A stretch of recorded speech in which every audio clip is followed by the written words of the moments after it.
মেসেঞ্জারে ঢুকলাম, মেসেজে গিয়ে আমি একটি মেসেজ পেলাম, যেটা একজন মেয়ের মেসেজ ছিল, অনেক লম্বা মেসেজ, এবং এই মেসেজে একটা সুন্দর মেসেজ আছে, যেটা আমি তোমাদেরকে শেয়ার করতে চাই, যেটা অনলাইনে যাবে, অনেক মেয়েরা এটা শুনবে, অনেক বোনরা এটা শুনবে, অনেক কিছু শেখার আছে।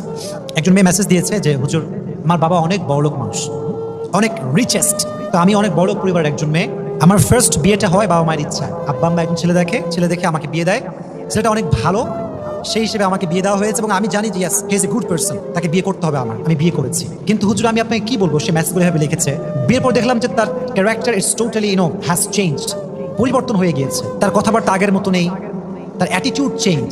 ওয়াইফের সঙ্গে যে বিনয়ের সঙ্গে কথা বলতে হয়, ভালোবেসে কথা বলতে হয়, এটা সে বোঝেই না, জানেই না। আমি অনেক ছোট ছিলাম সে সময়ের কথা, তো আমি কিছু বুঝতাম না যে আসলে স্বামী এরকম কেন করে। একটু বড় হওয়ার পরে বুঝতে পারলাম ছেলেটা আসলে আমাকে বিয়ে করে নাই, আমার বাবার টাকাকে বিয়ে করছে। সে আমার সঙ্গে বিয়ে বসে নাই, টাকার সঙ্গে বিয়ে বসেছে। তো আমার আব্বা এরই মাঝে, মানে এই বিয়ের মাঝেই তাকে এত কিছু দিয়েছে যে তাকে আর ডান বাম তাকাতে হবে না।